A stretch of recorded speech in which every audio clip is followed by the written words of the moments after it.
नंगौ थारैनो गिबियावनो आं नोंथांमोननि चेनेलजों आसामनि चिफ मिनिस्टार मानगोनां डक्टर हिमन्त बिश्व शर्मा आरो बिटिआरनि चिफ मानगोनां प्रमद बर' आरो भबेश कलिताखौ लोगोसे लानानै जोंनि आथिखालनि वर्किं प्रेसिडेन्ट मानगोनां रोंगोरा नार्जारी सारमोनखौ लानानै गासैबो गिबियावनो दोलोनि UPPL BJP आरो GSPनि दोलोनि गासैबो सोद्रोमाफोरखौ आं गिबियावनो मोजां हामलायनाय जासिहरग्रोदों मानो होनबा बिथांमोना नैबे जानो गोनां 22 नं समस्तिनि उफ्रा जि बिसायख'थि बे बिसायख'थियाव आंखौ बिजाथि महरै बासिनायनि थाखाय निस्सय थारैनो गोजोनखागोन मानसिसो जिहेतु मानसि हिसाबै गोजोननायखौ मोनदों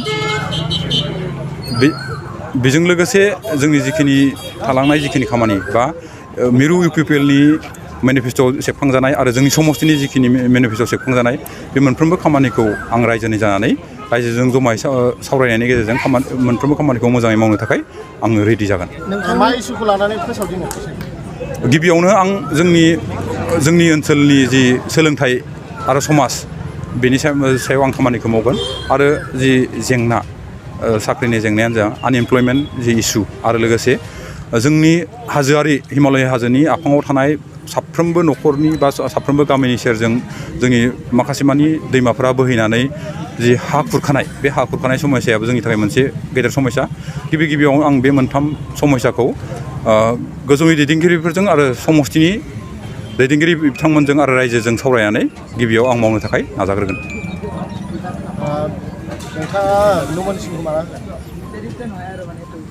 गोजौनि दैदेनगिरिफोरा बुंहरनाय बायदिबाथाय गाबोननो लास्ट डेटखाबो गाबोन होआबाथाय जाखाया जिहेतु ओंखायनो आं गाबोन होगोन होननानै सानदों। बेसेबां भट लानानै देरहागोनखौ आं बुंनो लुगैयाखै नाथाय आं देरहागोन। बे कक्लाबारि समस्तियाव गासै इन्डिपेन्डेन्टखौ लानानै साब्रै साबासो बिजाथि जाबाय बिनि गेजेराव नोंथाङा बेसेबांसो भट मोनगोनखौ आसा खालामो? भट मोनगोनखौ आं दानो बुंथ'वा खिन्थु नैबेखौ आं बुंगोन 2014 मायथाइनिफ्राय नैबे कक्लाबारि समस्तिनि जि बिसायख'थिनि रिजाल्ट बे रिजाल्टआ जि MP इलेक्सनानो होन MLA इलेक्सनानो होन आरो समस्तिनि जि काउन्सिलनि जि इलेक्सनानो होन बे मोनफ्रोमबो इलेक्सनाव 22 नं कक्लाबारि समस्तिया UPPLआ सानसेबो उन जानानै थाफेराखै आरो। नोंथांजों जुजिथाव सोरबा सुबुं दं होनना फोरमायगोन नामा? नैबे राजखान्थिनि फोथाराव बा नैबे बिसायख'थि समाव जुजिथावनि बाथ्रा नङा गासैबो आंनि जाय अपोजिसनाव थानाय बे गासैजोंबो आं जुजिलांनानै देरहालांनो थाखाय नाजागोन। नोंथाङा सरखारि साख्रि नागिरदोंना? नोंथांनि थाखाय मोनसे गोजोनथाव खौरां। नोंथांनि थाखाय दं एडुकेट पइन्ट, जेराव नोंथाङा सोलोंथाइ लानायनि गेजेरजों सरखारि साख्रिनि गुबुन रोखोमनि गोब्राब आनजादफोरखौ उथ्रिसारनो हागोन आरो गावनि आथिङाव गसंथानो हागोन। बे एडुकेट पइन्टआव नोंथांमोना SCC, bank PO, bank clerk, bank SO, UPC, FAC, defence, railway, state insurance, AAO, ADO, एसिस्टेन्टजों लोगोसे स्टेट लेभेल जब आरो माखासे सरखारि साख्रिनि आनजादाव गोनांथि जानाय आयदाफोराव सोलोंथाइ लानो हागोन। मख'नो गोनांदि बे सोलोंसालियाव साख्रिनिल' नङा, बेयाव MBA आरो सैनिक स्कुल बायदियाव एडमिशननि थाखाय एन्ट्रेन्स होनो थाखायबो सोलोंथाइ लानो हागोन।